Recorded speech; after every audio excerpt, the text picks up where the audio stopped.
everybody, this is the Wikstrand. So the movie of today is 1898, Our Last Man at the Philippines. This is apparently a pretty famous story in Spain. I have never, heard about it. I knew, some stuff about, the death rattlings of the Spanish colonial empire at the end of the 19th century and their, failed attempt of keeping the Philippines and stuff like that. But this specific story I didn't know anything about, and it was kind of refreshing to see because it's a new perspective you get to see on colonial history. There is apparently also a movie that was made way back in the days because this apparently is such a famous occasion in Spain. I have never seen that particular movie, but I've seen this movie, and let's take a look at if it's good, bad or in between show. This is 1898, Our Last Man in the Philippines.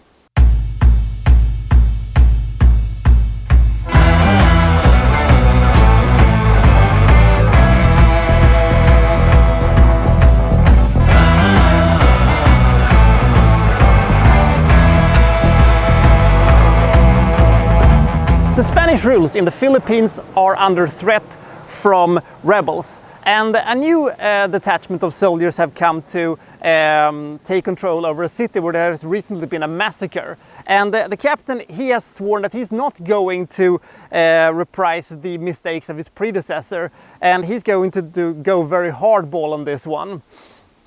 So they set up their camp around the church and the town, and they're putting out defense positions and stuff like that. But the rebels are not too far away, and fighting begins, and all of a sudden they have to retreat back to a single church where they hold out. They are too dug in for the rebels really to be able to break through, but they cannot break out because they don't have enough ammunition and they don't have enough men to do it. So it is a stalemate, and over the weeks and months they just hold out. The rebels try to force their way in, and they're being repelled. And they are trying to, maintain order within, and they don't know what's happening outside. They don't have any intelligence of what's going on. Is reinforcements coming? Has Spain still a supremacy over the Philippines? They don't know, and disorder is slowly starting to creep into these men. So we'll see what happens. It doesn't help with the morals that the rebels are trying to tell them that the rest of the Philippines have surrendered and that they are alone, and they're sending them newspapers and stuff like that, and the captain is just saying, no, this is fake news and we're not going to believe that, and they're trying to break our spirits and stuff like that. It was a fascinating and interesting concept. I think they could have played around with this even more than they did, but it was a side plot that actually benefited this movie in my opinion. This is not an uncommon story. A small group of men is being besieged on all sides by a much larger force, and they're trying to hold out. Zulu, Kesari, 9th Legion.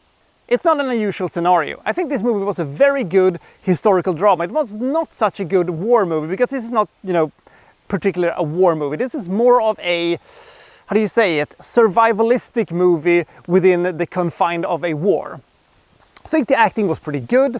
The location and language test, this movie passes with flying colors. It's always good when you have a Spanish context and the people in it actually speak Spanish.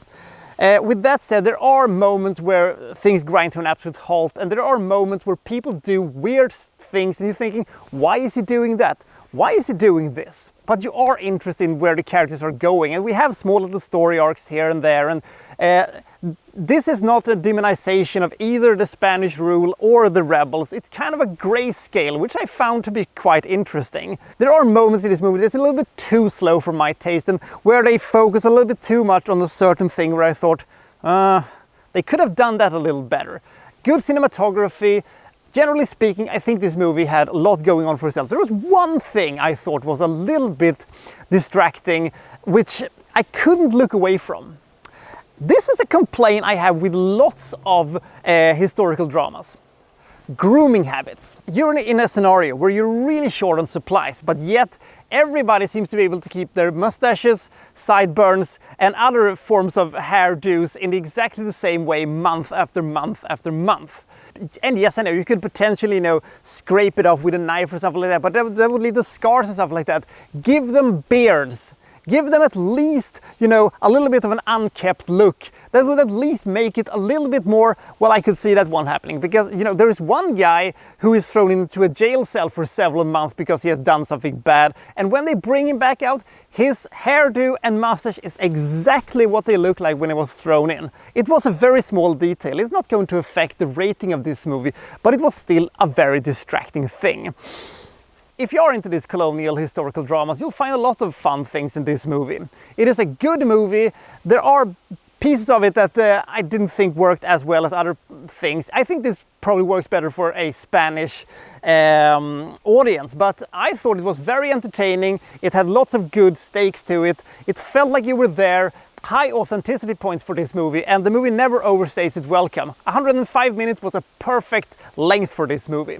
I like the feeling of this movie, I like the atmosphere of this movie, I like the tone of this movie. It feels real, and 1898 gets 59 points. It is an okay war movie and a very good historical drama. So we'll see you next time from So and So Reviewing, well, such and such. Thank you for watching, thank you very much!